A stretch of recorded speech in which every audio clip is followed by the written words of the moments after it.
The first photo came through at 3:17 a.m. Earth Standard Time. Grainy, dust-smeared, unmistakable. A human hand reaching out from beneath rusty Martian soil. "Someone's playing a prank," Dr. Eleanor Wu muttered, rubbing her eyes in the harsh blue glow of mission control. "Probably Klein. Guy's been weird since his divorce."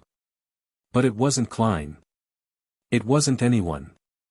The Mars Colonial Authority hadn't sent a human expedition to that sector. Hell, no one had been within 200 kilometers of Acidalia Planitia in over 3 years. The last mission there was automated.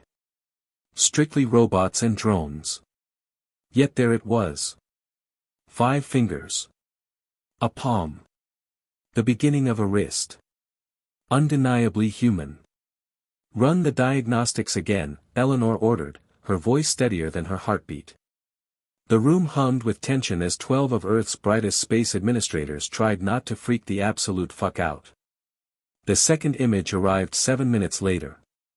More of the arm was visible now. The rover had cleared away some soil. A sleeve, dark material, possibly standard issue MCA thermal wear. A shoulder. Then a face. Human. Female. Eyes closed.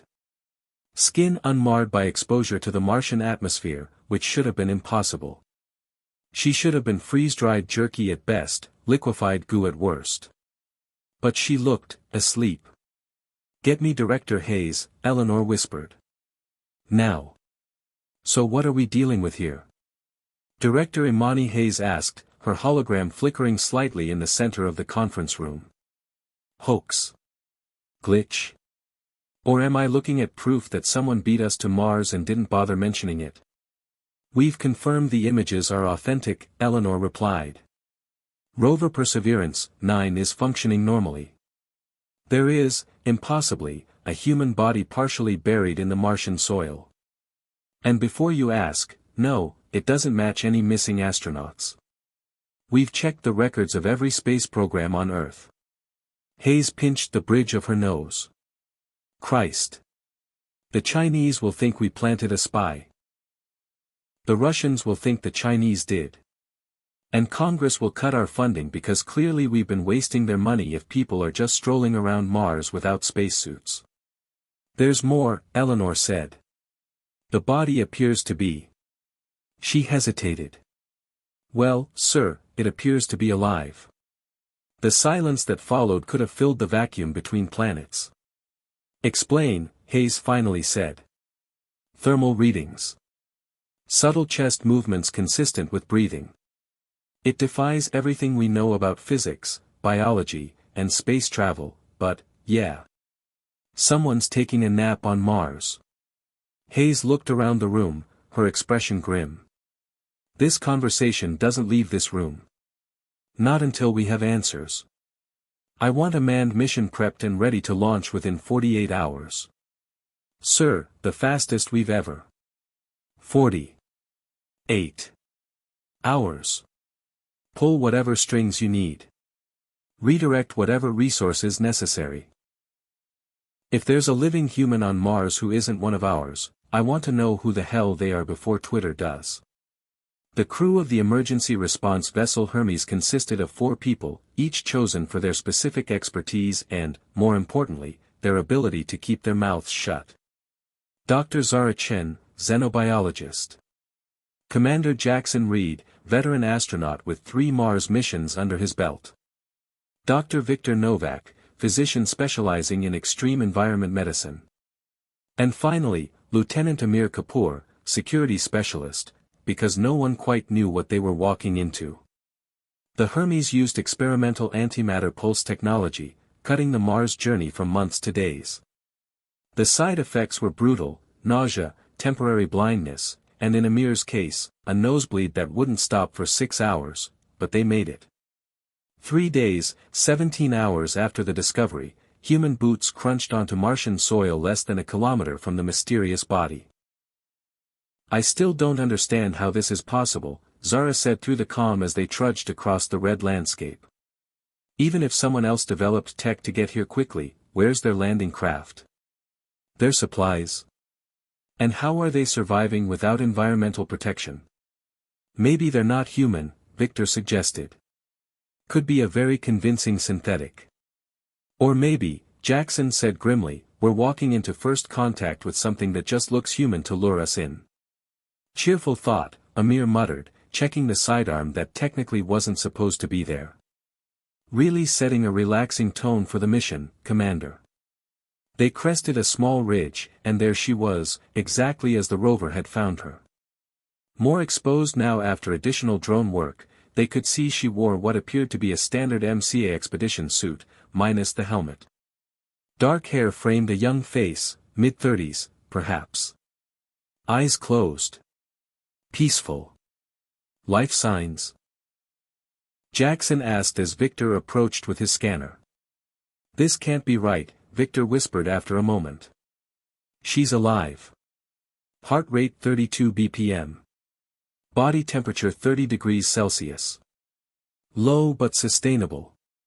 She's in some kind of hibernation state. ID tags? Jackson asked. Zara knelt and gently brushed more soil away from the suit's chest area, revealing a name patch partially obscured by Martian dust. E. Wu, she read aloud. MCA Mission Specialist. The team fell silent, turning as one to stare at Victor, who had gone completely pale inside his helmet. That's impossible, he whispered. Why? Amir demanded. Victor swallowed. Because Dr. Eleanor Wu is currently back on Earth, running our mission from Mission Control. And this woman has her face. Back on the Hermes, as the crew prepared to extract the impossible woman from the soil, Jackson pulled up the classified mission brief on his tablet. The part no one was supposed to know about. The real reason they'd been sent. Oh God, he whispered, reading the final analysis of the soil samples taken by the rover. Carbon dating placed the mysterious woman's suit at approximately 30 years old. But that wasn't the worst part. The worst part was that she'd been buried there for over 200 years. We need to wake her up, Zara argued in the Hermes med bay. If that's really Eleanor Wu from 30 years in the future who's somehow been buried here for 200 years, she might have answers to questions we don't even know to ask yet. Or, Amir countered, it's an alien entity mimicking human form to infiltrate Earth. Ever see The Thing? Classic film, terrible operational manual. Victor adjusted the stasis field around their mysterious guest. They'd extracted her carefully, brought her aboard, and kept her in medical suspension, alive but unconscious. The DNA scan is conclusive. She's human, and she's genetically identical to Dr. Wu. Same person. Different timeline. Time travel. Jackson scoffed. That's your theory. You got a better one, Commander. Victor shot back. Because mine at least accounts for the aging difference and the carbon dating. Jackson's comm pinged. Mission control for you, Commander, the Hermes AI announced. Dr. Wu specifically. The three crew members exchanged uncomfortable glances. Put her through, Jackson ordered. Audio only. Commander Reed, Eleanor's voice filled the room, remarkably composed given the circumstances. I understand you've recovered the subject. That's one way of putting it, Jackson replied cautiously. Do you have any insight to share with us, Doctor? Considering the subject appears to be you. A long pause. I need you to wake her, Eleanor finally said. I have questions only she can answer. With respect, Jackson replied, until we understand what we're dealing with, I'm not sure that's wise. This isn't a request, Commander, Eleanor's voice hardened. Director Hayes has authorized me to take lead on this operation effective immediately. Wake her up. Now. After another tense moment, Jackson nodded to Victor. Do it. But be ready for anything. The woman who might be Eleanor Wu from another time opened her eyes slowly, blinking against the med bay lights. She looked around, confusion giving way to recognition, then to something like resignation. So, she said hoarsely, they found me. Who found you?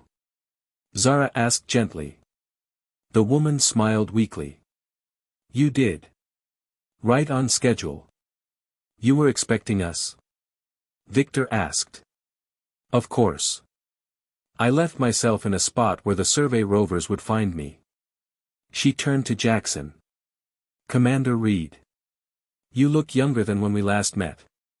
Jackson's face drained of color. We've never met. Not yet, from your perspective.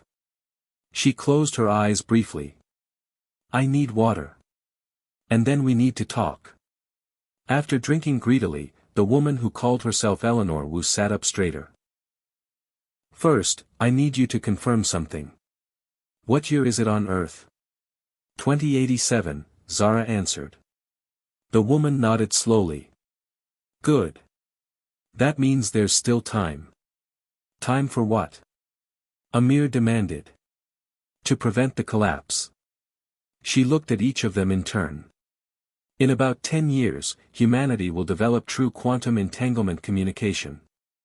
Instantaneous data transfer across any distance. It will revolutionize space exploration. It will also tear reality apart. She explained how future scientists discovered too late that quantum communication created microscopic fissures in spacetime. The more they used it, the worse the fissures became, until parts of reality began collapsing altogether. Earth was hit first, she said. Entire continents simply ceased to exist. Billions gone in an instant. If what you're saying is true, Jackson said slowly, how are you here? We developed temporal displacement as a last resort. One-way trips to try to prevent the catastrophe. I volunteered to come back and warn humanity. But the carbon dating, Victor interjected. Our tests show you've been here for 200 years, yes. She laughed bitterly. Turns out time travel isn't an exact science. My team was aiming for 2085. I overshot by a bit, landed in 1887.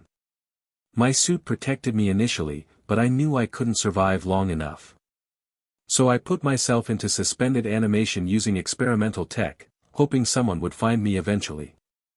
That's quite a story, Jackson said cautiously. The woman who claimed to be Eleanor looked up at the camera in the corner of the med bay. You don't believe me, do you, Ellie? I know you're watching. In mission control, the real, or rather, the present, Eleanor felt a chill run down her spine. How would you convince yourself? The woman asked through the video feed. What would it take? Should I tell you about the scar on your lower back from when you fell off your bike at age 9? Or the real reason you joined the Mars program instead of taking that prestigious research position? Eleanor's hands trembled as she opened a private channel to the med bay. That's enough. It's not enough, her doppelganger replied. Because you're still not convinced. So let me tell you something only you would know. The night before your father died, he told you he was proud of you. But you never told anyone that, because you were afraid people would think you made it up to make yourself feel better. Eleanor felt the blood drain from her face. She had never told anyone that. Not her mother, not her therapist, not even her wife.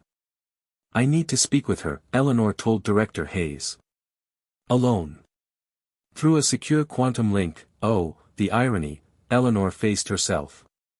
You realize how insane this sounds, Eleanor said once they were alone. Of course I do, her future self replied. I was you, remember? Sitting where you are, thinking what you're thinking. If what you're saying is true, why come back so far? Why not just warn us a year before this quantum entanglement breakthrough? Because it's not one decision that leads to disaster. It's 1,000 small ones. Development paths chosen. Ethical corners cut. We need to reshape the entire approach to quantum physics, not just prevent one experiment. Eleanor leaned forward. Prove it. Show me something. Data. Equations. Something from the future that we couldn't possibly know now. Her future self smiled. Check the third storage compartment in my suit. There's a quantum drive with everything you need. Designs, warnings, alternative research paths. I knew I'd need to convince myself. 3 days later, in Director Hayes' office, Eleanor presented her findings. The technology she brought back is revolutionary. But not in the way we've been heading. It shows how to develop safe quantum communication protocols that don't damage spacetime. Hayes studied her. And you believe her? That she's you. The DNA is identical. The memories are perfect. The science is sound but far beyond our current capabilities. Eleanor took a deep breath. Yes, I believe her. What happens to her now? The time displacement is fatal. She knew that when she volunteered. She has maybe a week left before her cellular structure completely breaks down. Hayes nodded slowly. I'll need to brief the president. This changes everything, our research priorities, international collaborations, the works. She paused. Are you okay with this? Meeting yourself, learning how you might die in another timeline. Eleanor looked out the window at the blue Earth sky. She's not me. Not exactly. She's who I become in a world that went wrong. And she sacrificed everything to make sure that world never happens. She turned back to Hayes. I can live with that. In her final days, future Eleanor worked tirelessly with scientists to explain the safe approach to quantum physics. When she wasn't working, she spent time with her younger self, sharing a strange companionship no other humans had ever experienced. Was it worth it? Eleanor asked as they watched a sunset from the observation deck. Coming back, knowing you'd die here. In my timeline, Earth was gone. Mars colonies were failing. Humanity had maybe a decade left. Future Eleanor smiled weakly, her body visibly deteriorating despite the medical team's best efforts. So yes, absolutely worth it. Besides, how many people get to literally save the world and hang out with themselves in the process? It's like the ultimate selfie. Eleanor laughed despite herself. That was terrible. I know. Our sense of humor doesn't improve with age. On her final night, future Eleanor asked to speak with the Hermes crew one last time. In my timeline, you all became legends, she told them. The last great explorers before the collapse. Jackson, you led the rescue mission that saved the Ganymede colony. Victor, your work on radiation-resistant cellular therapy saved thousands. Zara, your first contact protocols became the foundation for how we eventually communicated with the Proxima intelligences. And Amir. She grinned. You became my husband. Amir's jaw dropped. Seriously? Both Eleanors laughed. No, they said in unison. But your face was priceless. As dawn broke the next day, future Eleanor will closed her eyes for the last time, her mission complete. 1 year later, Eleanor stood in front of the Mars Memorial. A simple plaque commemorated the Traveler, the official story released to the public about a brave astronaut from a failed private mission found on Mars. Only a handful of people knew the truth. The quantum research had been completely redirected. International protocols established. A potential catastrophe averted. Eleanor placed her hand on the plaque. Thank you, she whispered to herself. Her calm buzzed. Dr. Wu, you're needed in launch control. The Proxima mission is ready for final approval. She smiled. Some futures, it seemed, were still meant to happen. On my way, she said, taking one last look at the memorial to a future that would never come to pass. Let's make this timeline the right one.